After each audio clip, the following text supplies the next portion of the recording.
We are now polarizing at minus 1.6 volts. That is a value that we find in our structures. We can polarize a structure without problems up to 3 volts, as per the old and correct rule of the British standard. Now in this rule there is no more limit to the positive value. We can increase it as we want, but what does it happen? That below the 3 volts we do not face the generation of hydrogen on the surfaces of the steel.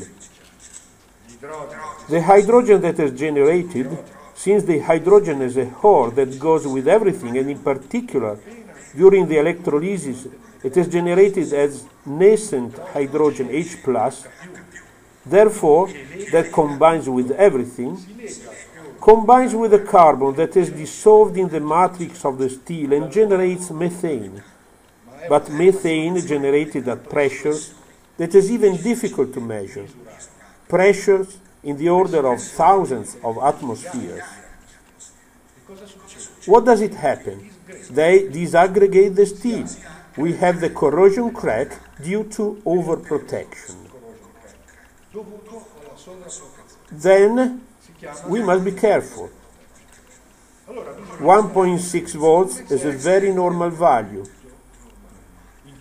In all the pipelines of the Italian aqueducts, the typical value is 2 volts. In the pipelines, for instance, of SNAM, the Italian company that distributes gas, in the methane pipelines, the typical value is between 1.6 and 2 volts. On the other hand, the polarization value is 0.85 volts, but the criteria is that of the polarization. That is, the Americans say, well, we all say, if the structure has a polarization value, that is when we switch off the power supply, like this, higher than 0.85 volts, we are in the conditions of cathodic protection.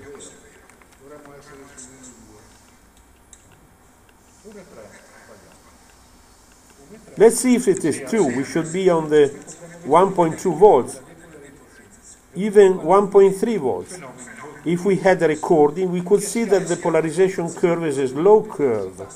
It is a very interesting phenomenon because we have the generation of a natural passive film that lessens with time with a logarithmic law.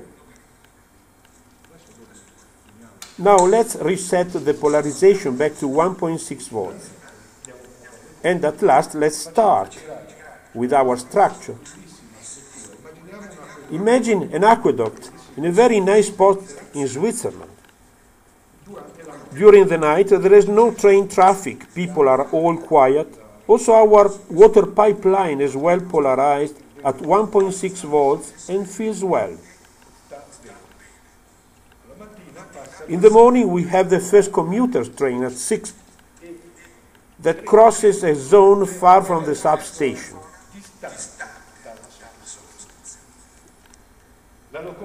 Let's suppose that the locomotive of the train has a 1000 HP engine to make calculation easy.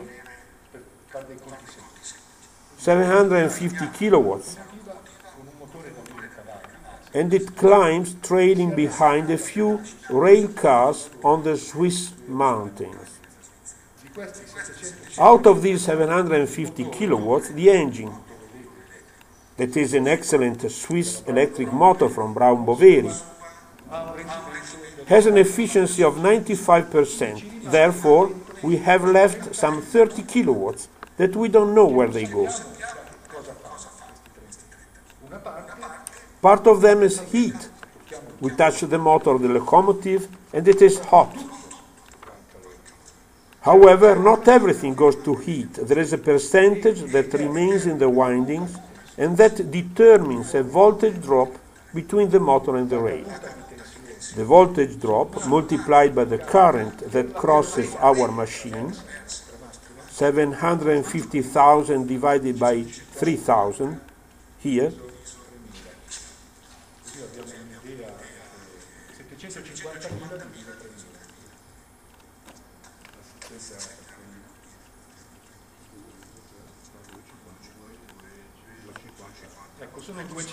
250 amps that we get from our pantograph and that go back through the rail for a residual voltage drop of 10 volts between the motor and the rail. Una caduta di tensione residua di 10 volt tra il motore e la rotaia. Quindi abbiamo 10 Therefore, we have 10 volt times 250 amps, that is 2500 watts of power that we leave there. From the energy point of view, irrelevant. From the corrosion point of view, not irrelevant. This current wants to go back to the substation. It must cross 15 kilometers of Swiss territory, rocky, through marshy, dry, humid zones, but certainly will run close to the water pipeline of the small Swiss town.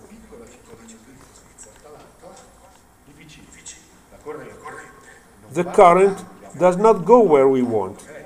It goes where it wants to go, where the resistance of the conductor is lower.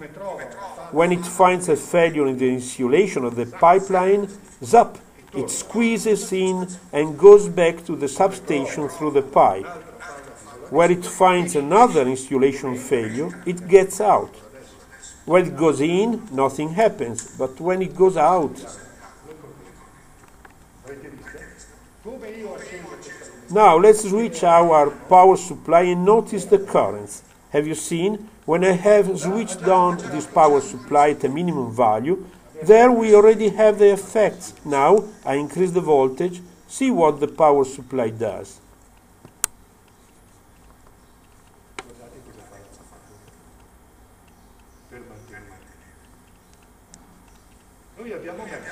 We have put the electrode close to the negative pole, so what does it happen? That our potential has increased and this has decreased the voltage.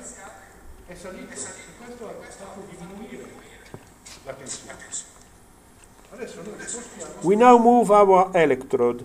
We put it close to this. We make the adjustments to our structure. And we see that to obtain the same value, the current is increased further. Let's go up again with our interference. So at this point we have in any case the potential that is kept constant. There is a difference of 3 millivolts. We adjust it and take up to 1.6 volts. It is a fascinating technique because it allows understanding through small things important things. Allora, a questo punto abbiamo in ogni caso il potenziale che è mantenuto costante. Ci sono 3 millivolt di differenza del sistema.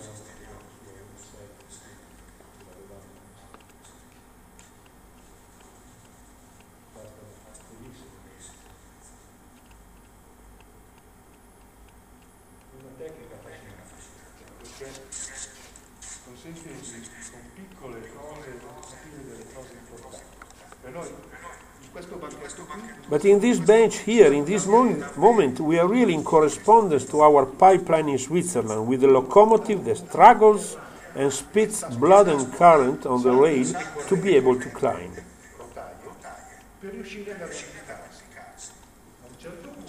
At a certain point, our locomotive goes away or under another substation. Therefore, our interference decreases, and here the power supply decreases and is no more affected by the interference.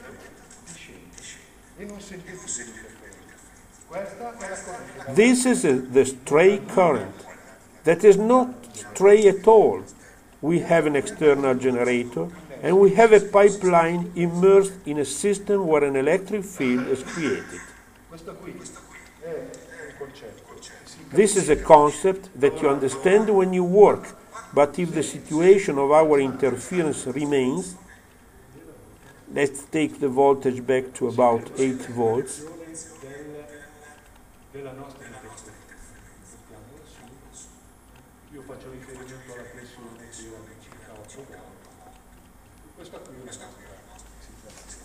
Adesso vi faccio vedere. Now I'll show you what it happens with the polarization test, that is by removing the cathodic protection.